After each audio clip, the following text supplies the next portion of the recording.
Hey folks, Kevin here. Well, it's May 25th, 2021, and today what I thought I'd share with you are some of the thoughts and processes I've been going through for some period of time, but even most recently over the last couple of weeks. Sorry I haven't posted a video in over a week, I think it is. But we've been doing a lot of work out in the workshop area, trying to get things cleaned up so that we can move them on to new homes in their life. And so there's things that I just don't use anymore. I mean, I used to be a real, be in love with motorcycles. And I still have one motorcycle left. I've had a whole bunch of motorcycles over the year, and this is a big cruising motorcycle, 1300cc Yamaha Royal Star Venture, and with a big saddlebags and cargo area and all. A real dream to drive. But you know, it's time. I haven't used it in a few years. It's time to find a new home for it. As well as one of the things I've been working on over the last couple of years is trying to see, as we transition into this next phase of our life, and I've already made a video not too long ago about the story of our lives going from, you know, working in factories, I didn't go into stuff before that, and then starting a thoroughbred breeding program and raising horses for the racetrack, and then our transition into starting a wildlife rehabilitation center, a not-for-profit 501c3, and then going off to school, getting our veterinary degrees, and then coming here and starting Mindful Living Sanctuary. And my goals and aspirations for the center here for educational purposes are still pretty darn significant. But with the rate at which I've been able to accomplish the task to get to that comfort level of having this our center be open to the public and all isn't as fast as I would like. And Thea's going to be retiring at the end of this year, so that she'll be around here much more. So we've been going through the workshop and the barn and trying to determine what do we absolutely need and what do we want to send off, find new homes for. So that's one of the things we've been doing recently. Yesterday, Optimus Prime, the Case or David Brown 995 tractor with a front end loader, who really I've had for 38 years and has facilitated tremendous volumes of work around here on the property. And I picked a transformer for the name because Optimus Prime actually helped me to facilitate the transition here on the property. And of course, now we have Bumblebee, the mini excavator, and Hound, the track loader, and we have the Mahindra tractor with a snowblower on it.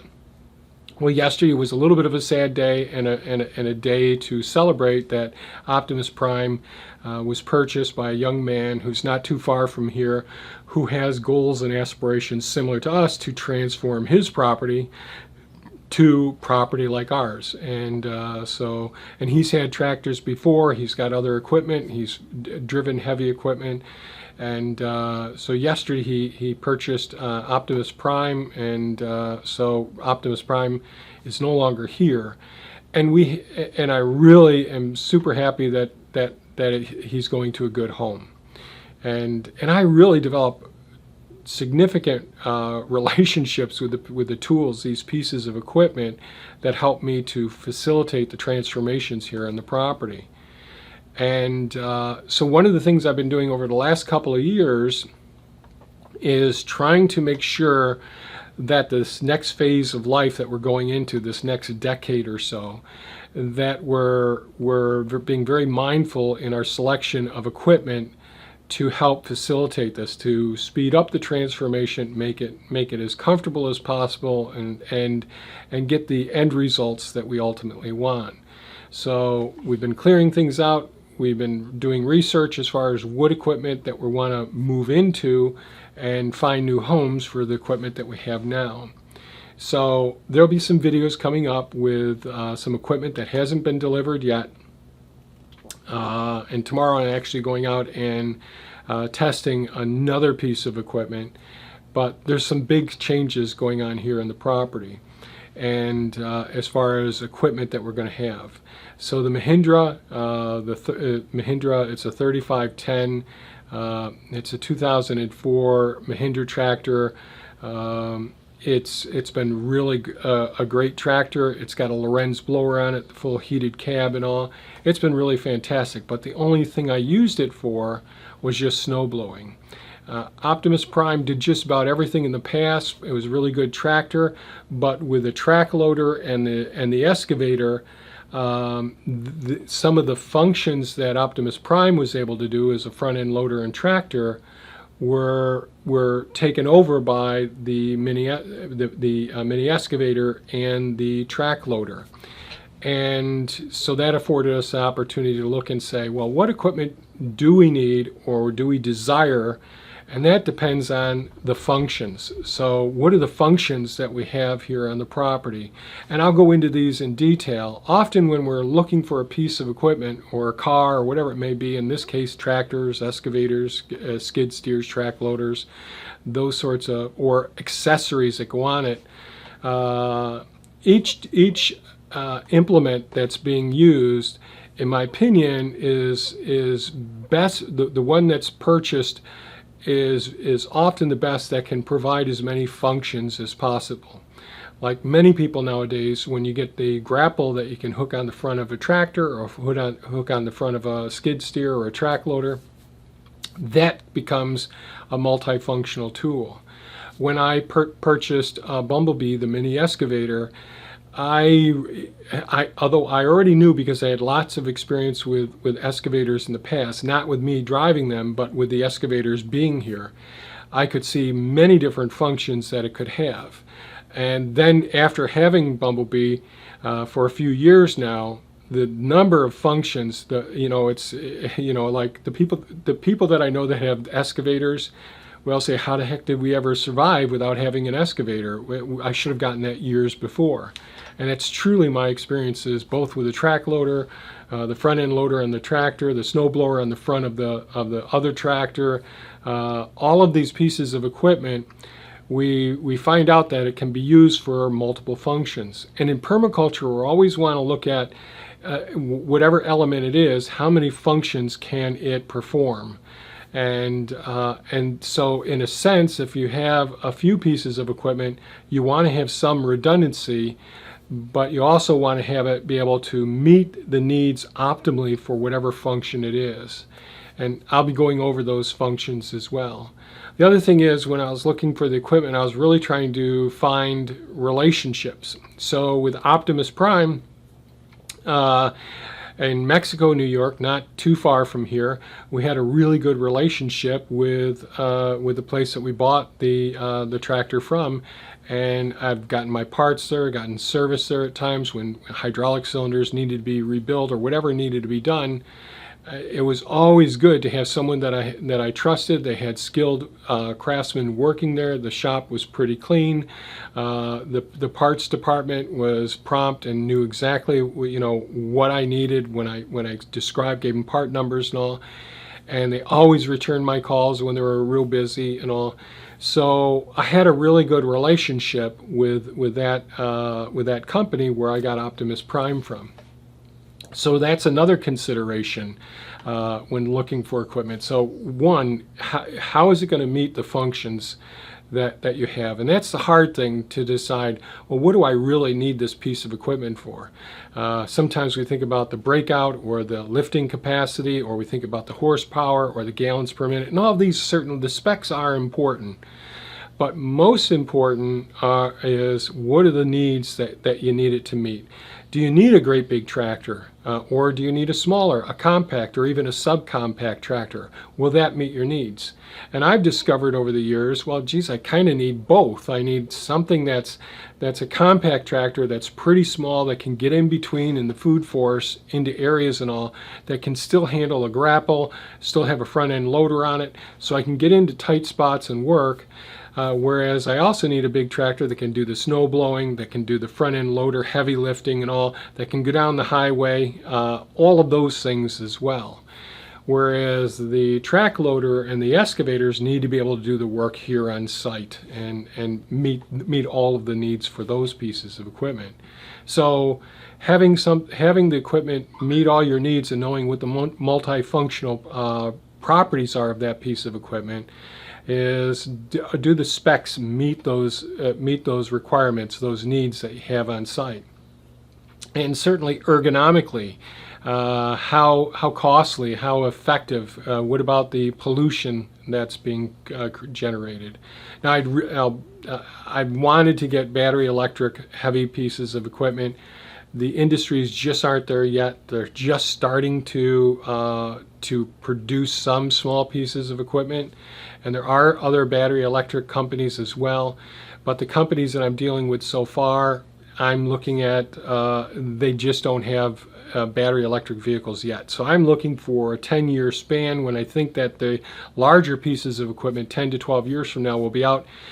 And another important feature for the pieces of equipment that I'm purchasing are how do they retain, how well do they retain their value over time?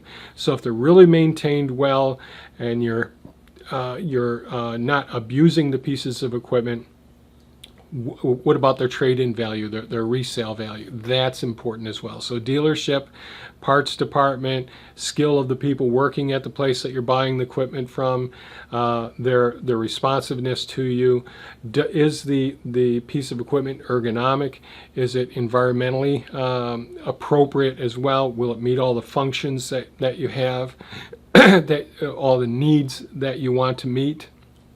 All of those things. So the big tractor that's going to replace the Mahindra and Optimus Prime needs to be a cab unit that's going to have really good heat and air conditioning, good airflow inside of the system. It needs to be comfortable because I think I'll be putting a fair number of hours on that piece of equipment, and it has to have a pretty good lifting capacity. I'm not going to overdo it. Optimus Prime, when I was younger, you know, I did overdo it a bit, and that's why I built those extra heavy-duty arms and all, loader arms for it, extra support and all. Whereas I have other heavier pieces of equipment like the Hound, the track loader, to perform the other more intensive work that has to be done. They're really digging into the earth, whereas the front-end loader won't have to do some of those meat and potatoes work. Where on other property, the tractor that we're getting would easily do it, but in a gravel bed area like our property is, and big boulders and all, I'll get the excavator or the track loader to get some of those big heavy things so I don't beat up the bucket and all. So I'll get into some of the specs on the equipment that we're getting. The other thing is serviceability. For me, I like doing I choose to do a lot of the work myself. So when a hydraulic hose blows or whatever, how easy is it for me to get access to those hydraulic hoses in whatever piece of equipment it is and rerun the lines? Can I go get a replacement hose? Can I get any materials? What about the being able to just do basic service, hydraulic fluid, the oil changes, lubrication, grease fittings, the Zerks and all. So all of those things are really important as well. So the ease of maintenance, the benefit of maintaining a good resale value 10 years from now. Is it going to be a piece of equipment that really you can get a good deal on, but it isn't going to be worth very much in 10 years, especially if you put some significant work into it. So those are the things that I'm thinking about right off the spontaneously now as I decided to sit down and share this video. So if you have any comments or questions, I plan on doing some reviews on each one of the pieces of equipment when they come in. Right now, you know, due to the pandemic, everybody's doing their own work and all. If they're one of the reputable brands, it's harder than heck to get some of these pieces of equipment. You've got to put in orders ahead of time and wait for them, all of the equipment to be put together so that you can get a delivery at home as well. So that's where we're at this point. I'll be making videos about each piece of equipment and how that will meet our needs, what functions we see them performing here on the property, who will be operating it. We're thinking about Thea next year. We'll be operating the small compact tracker to start out with, and once she gets now, she used to run a lot of the equipment around here, but over the years I've been the one who's just operated the equipment. So and equipment has really changed over the last few decades. oh my goodness, some of the cruise control features in some of these tractors and all things have changed drastically.